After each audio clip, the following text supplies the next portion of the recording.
la même saison, mais tous la moisson. Alors, se dire ceci. Le Seigneur appelle chacune et chacun d'entre nous, là, au cœur de sa vocation. Nos vocations sont différentes, mais ici, chacune et chacun d'entre nous a une vocation, c'est-à-dire un appel de Dieu. Vous voyez, la mission, ils ne se la donnent pas à eux-mêmes. C'est Jésus qui les appelle, qui les désigne. Et sans doute, ils auraient pu se dire, mais moi je serais mieux avec un tel ou une telle. Le Seigneur les a mis ensemble. Et qu'est-ce qui pouvait les faire tenir ensemble? C'était le fait qu'ils soient appelés par le Seigneur. Ce n'était pas leur choix personnel. Ils avaient été appelés, voilà, par des chemins divers, appelés ensemble. C'est de Jésus qu'il faut recevoir ainsi, à travers lui, la mission qui nous est donnée. Alors se dire ceci. Aujourd'hui, comment là nous percevons cette urgence de la mission? Comment nous devenons un peu plus passionnés de la mission pour vivre justement là ce qui est dit, nous essayons d'incarner l'amour libérateur du Seigneur. Qu'est-ce que c'est qui ravive quelquefois notre courage quand nous serions portés à nous décourager? Il y a des situations, oh, qu'est-ce que vous voulez, quand j'ai rencontré telle personne, je me suis dit, mais non, on ne peut pas rester comme ça, sans rien faire. Il y a des situations, il y a des événements, il y a des témoins aussi. Je pense, bon, quelqu'un comme Jean Vanier, chaque fois que j'entends Jean Vanier, ah ben, voilà, ça me rebooste, comme disent les jeunes. Hein. Quand Jean Vanier dit, voilà, parlant du témoignage d'une personne avec handicap, qui lui avait dit, vous savez, avec ses mots à elle, hein, mon handicap c'est dur, mais le plus dur pour moi, c'est que personne n'a besoin de moi. À l'urgence, à reconnaître quelqu'un, l'aider à se trouver. Je pense aussi à cette éducatrice spécialisée qui me disait, vous savez, il y a des jours hein, où j'ai un peu les pieds de plomb, hein, parce que c'est rude, hein, c'est jeune, hein, oh là là, qu'est-ce que... Puis des situations difficiles, on se demande qu'est-ce qu'on fait. Mais il dit, je ne peux pas m'arrêter, parce que l'espoir qui les fait vivre, il est en moi. Je leur donne de l'espoir. Ah bah oui, c'est quelquefois, moi, pas beaucoup d'espoir, mais voilà, c'est à travers moi. Puis se dire aussi, tiens, je constate dans ma vie là, qu'il y a quelquefois un peu comme un essoufflement.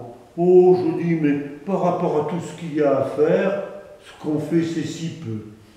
Alors je me décourage. Il y a des difficultés aussi. Et j'ai besoin d'en parler à d'autres parce que je ne vois pas bien qu'est-ce qu'il faut faire.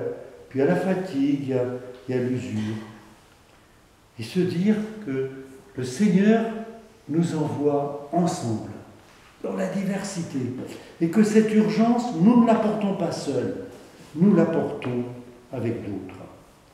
C'était la première, si vous voulez, invitation, cette urgence que le Seigneur nous fait ainsi partager. Deuxième urgence, ou plutôt dans le cadre de cette urgence, il nous veut pauvres et libres comme lui. Alors c'est une question qui m'a été posée hier. Quelqu'un m'a dit ici, ah, il y a un passage d'évangile que je ne comprends pas bien. Quand Jésus dit, je vous envoie comme des agneaux au milieu des loups, n'emportez pas de bourse, pas de sac, pas de sandales, n'échangez de salutations avec personne en chemin. Alors, c'est vrai, Saint François de Sales disait, la pauvreté de l'évêque n'est pas celle du moine. Notre pauvreté n'est pas celle, des trapistines. Bon, il y a des gens, Benoît Labre, forme de pauvreté qu'il vivait. Pas tout le monde, hein. Chef d'entreprise ne peut pas vivre comme Benoît Labre. Et pourtant, il est appelé à être pleinement disciple du Christ. Alors, pauvre et libre comme le Christ, Qu'est-ce que ça veut dire? Eh bien, tout d'abord, c'est pour deux raisons. Dans nos formes de liberté, de pauvreté, le Seigneur veut que nous disions que la bonne nouvelle, c'est quelque chose d'urgent. C'est quelque chose d'urgent. Ça passe à pas après tout le reste. C'est toute notre vie là, qui doit être comme habitée là, par voilà, ce désir d'être témoin et serviteur de la bonne nouvelle. C'est l'urgence. Vous voyez, quand il faut partir de manière urgente, on dit, bon, on a besoin de vous, il faut que vous partiez. Bon, quelquefois c'est pour une nouvelle qui est éprouvante, hein, et quelqu'un qui souffre, c'est quelqu'un qui est en grande difficulté. Quelquefois aussi, ça peut être pour partager quelque chose, il faut que vous soyez là, venez. Alors on a vite fait la valise.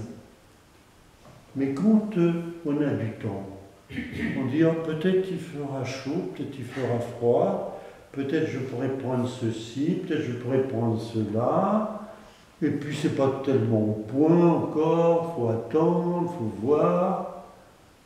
Ah ben, à ce moment-là, l'urgence de l'évangile, bon, moi ce que ça veut dire, hein, ça veut dire, écoute, tu as plein de choses à faire, bon, ça ne te dispense pas de les faire, mais comment tu es habité par cet amour de Dieu? L'amour de Dieu, tu peux le vivre constamment.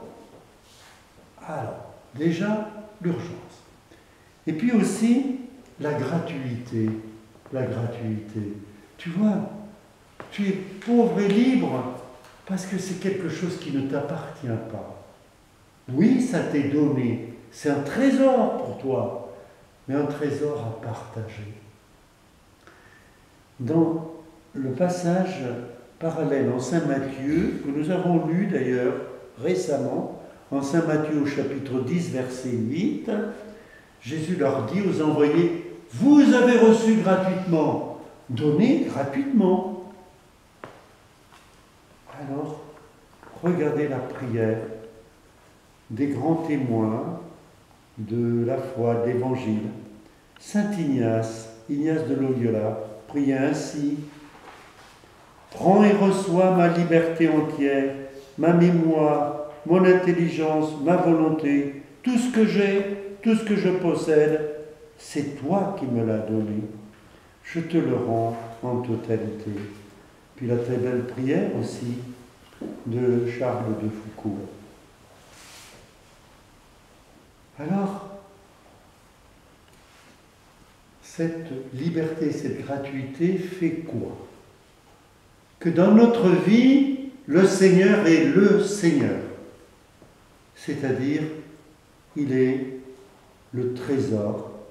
Il n'y a pas de trésor qui puisse se substituer à lui. Et on est pauvre et libre quand la présence du Seigneur n'est pas masquée par autre chose. Oui, le Seigneur, d'accord, mais le temps que je lui donne, ce n'est pas une question de temps, hein, c'est une question de cœur. Alors tu es pauvre et libre quand, voilà, tu essaies d'être en présence du Seigneur. Que sa présence n'est pas masquée par autre chose. Mais tu es libre et pauvre aussi quand la présence du Seigneur n'est pas occupée par d'autres présences. Ah, mais j'ai plein de choses à faire, j'ai d'autres consolations, j'ai d'autres compensations. C'est-à-dire que la place du Seigneur, elle est prise par quelque chose d'autre, par quelqu'un d'autre. Vous savez, c'est notre conversion. Et la conversion, elle est pour tous. Elle est des possessions et des détachements. Il y en a pour tous. Pour les prêtres, pour les religieux, pour les religieuses, pour tous les chrétiens. Alors, je vous propose simplement un petit test. On se dit quelquefois à la fin d'une journée, qu'est-ce qui m'a occupé et préoccupé aujourd'hui? Alors, on peut se dire telle chose, telle autre. Bon,